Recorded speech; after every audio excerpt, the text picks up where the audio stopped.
All right. Good morning, everyone. Welcome, and thank you for coming to Department of English's taster lecture or info session.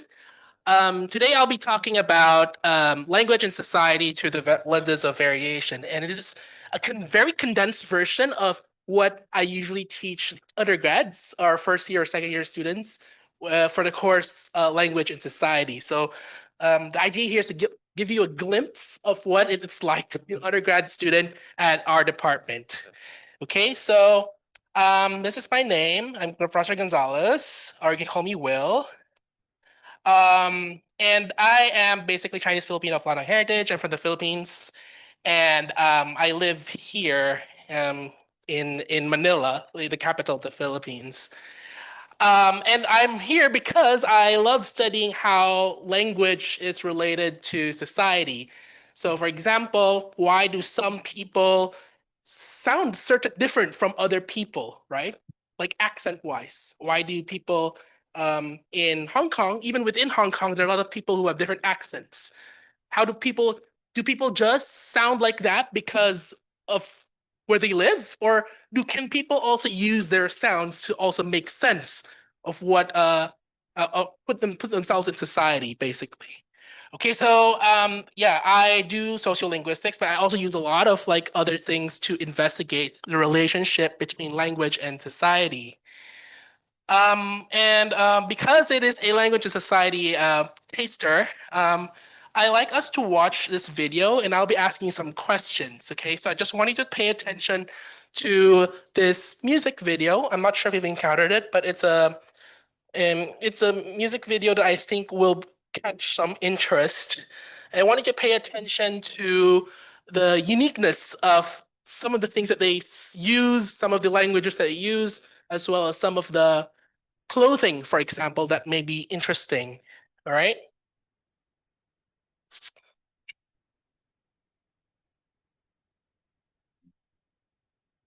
想入非非。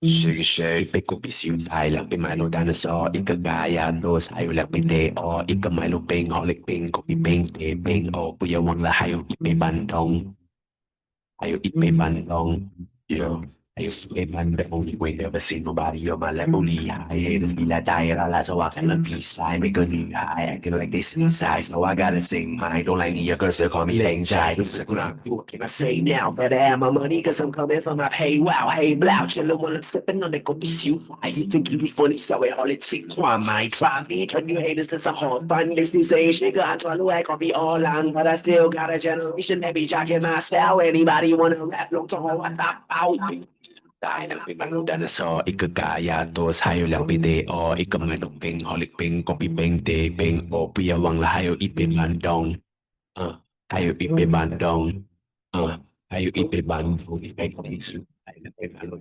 ikagaya tos hayo lang video ikamanong ping holik ping kopi ping te ping o hayo ipimandong All right, so let's stop there. I want you to tell me what are some interesting things that you notice about this video that may be different from, let's say, the Hong Kong context.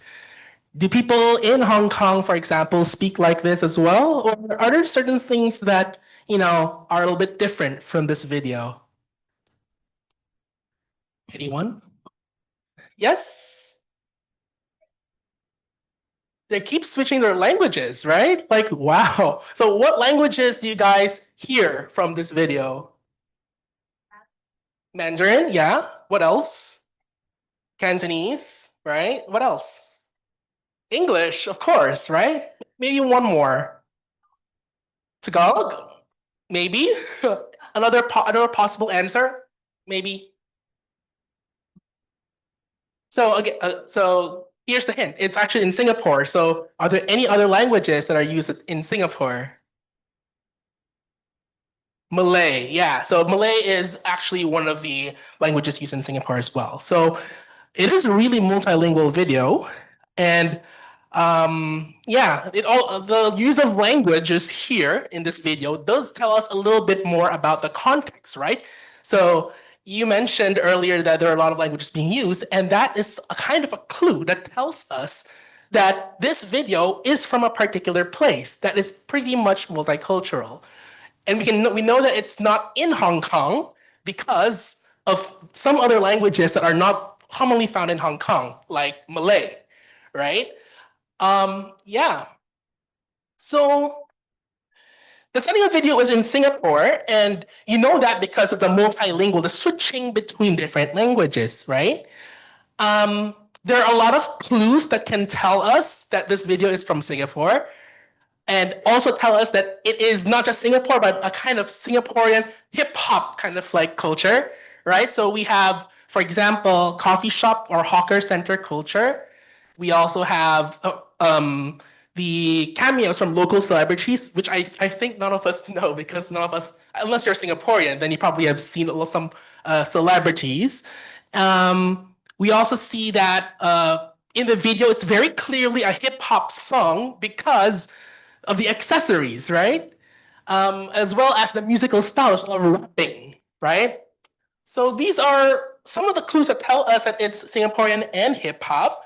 But there are also some things linguistically that can also give us a clue that it's Singaporean and hip hop, such as what you mentioned earlier, switching between languages very frequently, the use of Mandarin predominantly, right? Because Singapore, they use Chinese, and they prioritize the use of Hanyu or Mandarin a lot. And but you also notice a lot of Chinese dialects being used, like Cantonese, as well as the use of Singlish, right, or Singapore English. Have you ever heard of Singlish before? Wait, here's a better question. Who here has been to Singapore before? Yeah, a couple of us have been to Singapore. Do you think that the way they use English is very different from how Hong Kong people use English? There's some similarities, right? You will also use la at the end of a sentence, eat la, right? But then there's some things that are very uniquely Hong Kong as well, or uniquely Konglish. Anyway, going back to the point, they're also, with regards to hip hop, we know it's hip hop because they use a lot of features or sounds that come from Black culture or from African American English. Okay, so one thing that how this ties into everyday life, right? So these clues, everything that we notice from people, right? The language, the accessories that we use, we often kind of like make assumptions, right, about people based on how they sound. Like you show you video, you're able to tell roughly, oh, this is from Singapore. Same goes for people, right? When you talk to me, or right now when you're listening to me, you hear me talk, you see me with things like this. You have an idea or some kind of conception about what my identity is as a person, as well as other things, where I'm from, what I do, right, and where I probably learned or was educated as well.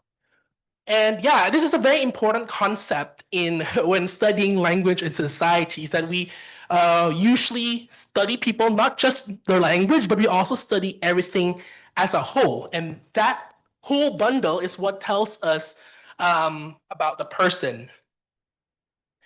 All right, and this concept is important, right? These clues are really, really important because they are very, very meaningful. So, for example, John says the word elevator instead of lift. And we know that John pronounces the word butter as butter. So, what do you think this person is, right? British? Okay. Any other possible answers? Yes. American. All right. So you have two different answers, and the correct answer here is American, because these features like pronouncing butter as butter and using the word elevator instead of lift are very highly coded, or very much like when people say them, you automatically know that they are most likely from North America, right? So these features are very much salient. Um, we get from these clues of judgments because these things like elevator and butter have meanings associated with them. All these clues, such as the clothing, as well as the language and accent that I use, these all are pretty much meaningful. They tell us something about the speaker. Okay, so whenever you see someone wearing clothes or just hearing people say a particular language, it's not random, it's not neutral. There's always something that these can tell us about people and society in general. And one of the most important concepts here is variation, right? So imagine if all of us in this room speak the same way. We talk like robots, right? Do you think that there will be meanings attached to the way we speak? Like, can we tell if someone is from Indonesia or from Hong Kong or not? Not really, right? Because all those differences are erased. So the key idea here is that variation is very important in society. It is not just important, it is actually what makes society society, right? The way we differ our language, the way we style ourselves, all have to do with society. So that's kind of like what I personally study and what our department is known for, or partly known for, is our study of variation or study of language in social context. And it's one of the important things that people study when they study language and society. So you might be wondering, right? What do we mean by social context, right? And so can anyone help me read this in Cantonese or in Mandarin? Anyone want to volunteer, maybe from this side of the room? How would you read it? Weng Long. Gan Hong, right? Okay, so without social context, that's just what it is, right? And it has, is it traditional characters or more simplified characters? Huh? Traditional, right? So that's it, right? If without social context, we see traditional characters, and we see this in Cantonese, at least romanized in Cantonese. But then with social context, you actually see that here, right? In one of the neon signs on the left side, it becomes meaningful, right? So the use of, for example, traditional characters and use of Chinese in context of Hong Kong, it tells us something, right? That maybe people are using these characters in order to maybe evoke tradition, like to make people more nostalgic about a place, or to invite more people to come into the store because it feels more traditional, right? So there are additional things that people can interpret if we put that language in a very particular context, right? All right, so that's what I mean by social context. So yeah, so some questions that a lot of people who study this are interested in include this: how does your identity influence the way that you speak and how other people perceive your speech? And in what ways do people change their speech in different situations? Right? Have you ever caught yourself changing the way you speak with one person, with your friends, and with your parents? Who here is guilty of that? Right. I think all of us kind of do. It's either at least subconsciously, we sometimes do, right? And whenever we talk to people in from the English department, there's a higher chance of you inserting more English or using English altogether. But then when you're talking to other people in the street, right, or with someone who looks like a Hong Konger, then you probably most likely use Cantonese, right? So yeah, another question is, what assumptions do we make about people based on how they talk, right? So the notion of stereotypes, right? Do we judge people before we talk to them, right? So a lot of people found that, yeah, there's actually a very, very strong effect. Like sometimes we make pre-judgments and then we use language that is somewhat already inherently discriminatory when we talk, right? So assumptions are also something that we are very interested in. And of course, change in language, right? Language change, or how language change, is also something that we're very interested in. So for example, slang terms, what do young people use again nowadays? What's the most trendy word right now? Slay. Okay, SLAY. Okay, so that is what is the older version of it? Like, what's a rough translation for people in the audience? to perform well or something like that, right? To perform well, right? And somehow that kind of changed or acquired new meaning to mean slay. So slay could literally mean to kill someone, but it doesn't mean to kill someone in this context. The meanings have changed a little bit to mean to perform well in a particular context. So if I'm performing well, I am slaying right now, right? Okay. All right. So these are some of the big questions that are that people studying language and society are interested in. Okay, here's let's try to see whether you are able to pick up something. All right. So in here there are three different same social linguistic different social linguistic situations, and then what I want you to do is try to pick up which accent each of these video clips are. Okay, or rather, where do you think this person or these persons are from? Okay, so I'm going to play the first one. 我先跑了啊！哎，等一下，等一下，等一下，你是谁？我都穿紧到这样了，你看不出咩 ？Super Mario，我老你眼睛大 Sam 的嘞，你不要搞。All right, so any clues as to where this person or actor is from? Was trying to portray Malaysia. Okay, any other possible answers? No. All right, let's move on to the second one. So we have Malaysia. How about this? See you later. Hey, wait. What is your name? You can't tell from my outfit, ah. Super Mario. Hey, you. All right. Anyone want to give a guess? So if A is from Malaysia, how about B? India? Any other answers? Are you sure it's from India? Huh? Pakistan? Germany? That's interesting. But I mean, I understand why you would say Germany because there's a feature there that's very German. How about, okay, let's move on to C. See you later. 哎，唐展先啊，你叫咩名？I very popular, you don't know 啊。All right. Where do you think this person is from? Are you sure it's from Hong Kong? Are you sure it's not from Macau? From Gonzales?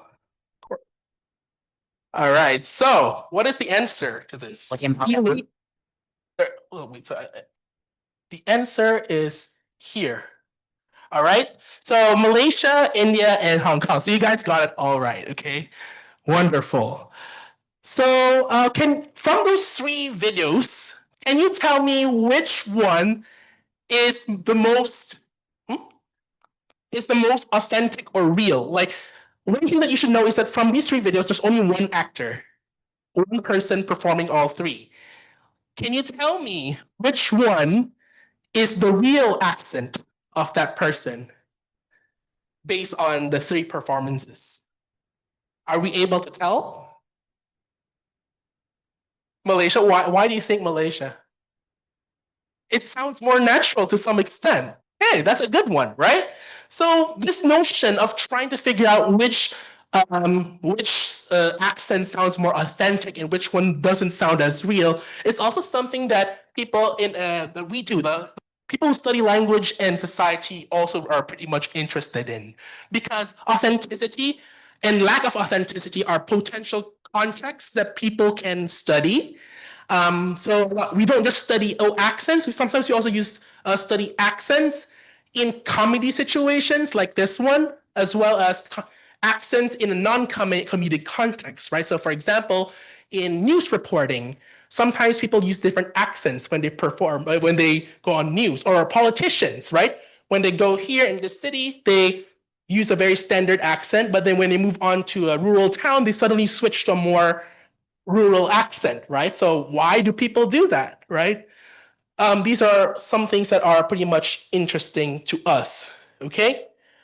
All right, so another thing I want to share with you guys before I move on to the short, brief program overview is that a lot of this information that we now know or that you've guessed are actually implicit. So some things like accent, like earlier when you said, oh, this person comes from India or this person comes from Hong Kong, these are explicit information. But then sometimes when we hear someone talk or when we judge a person's appearance, we make these calculations in our head already, and even without us knowing, right? So let me show you an example of how this works. So I'm going to give you two sounds, and I want you to tell me which one you think sounds younger and which one sounds older. Okay? All right. So the way I'm going to do this is I'm going to ask you guys to close your eyes. All of you close your eyes. And I want you to raise your hand if you think this person that is talking sounds younger. Okay, I'm going to play both of them once first so you can compare. Ma.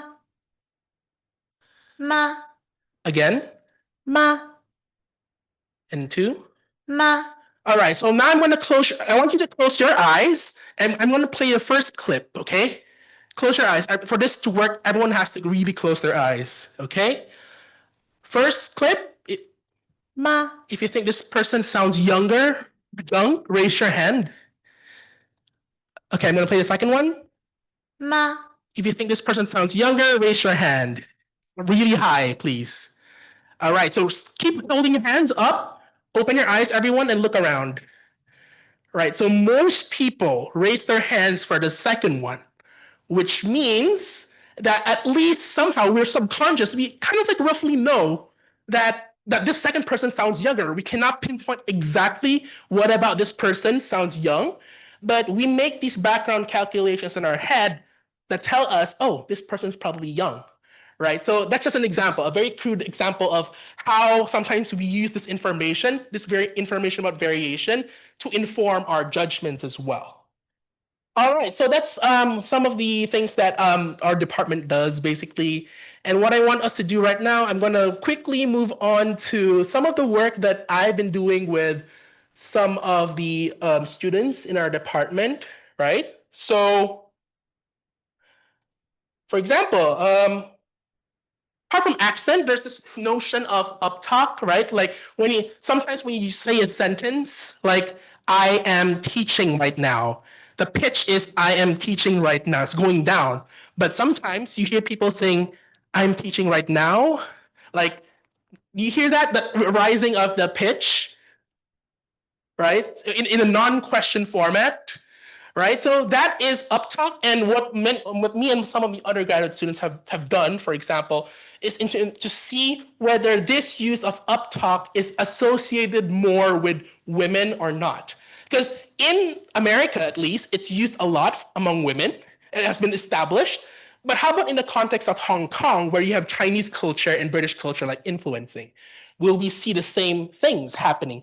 Does uptalk mean that you're feminine or not in the context of Hong Kong? So these are some of the things that I did with my undergrads. We're actually going to publish this in a book, actually. So it's a really nice example.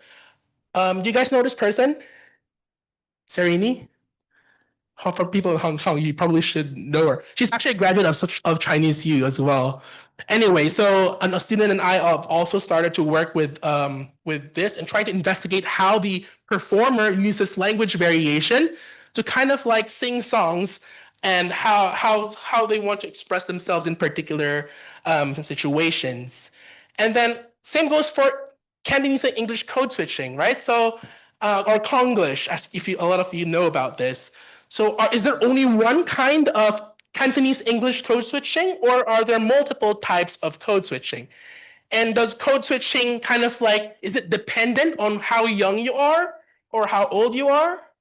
Will people be switching more when they're younger, or will people be switching more when they're much older, or when they want to present as more old? So here are some of the things that me and some of my undergraduate students did for this part that is related to variation, right? That also falls under social linguistics. All right, and then more recently, a little bit about my own work. I personally like using social media to study the different trends in how people use language. So you know how in English, sometimes we spell words like summarize and problematize with an S. Sometimes we pronounce it with we type a Z, right? So there's kind of like variation in Hong Kong. So the question then becomes, when are people more likely to use a Z as opposed to an S? And what I found basically was that if we collect Twitter data across Hong Kong for English speakers, basically. And we kind of like analyze and see tendencies. We find that people up in the north use ISE more, and people at the south, including Hong Kong Island, use ISE more.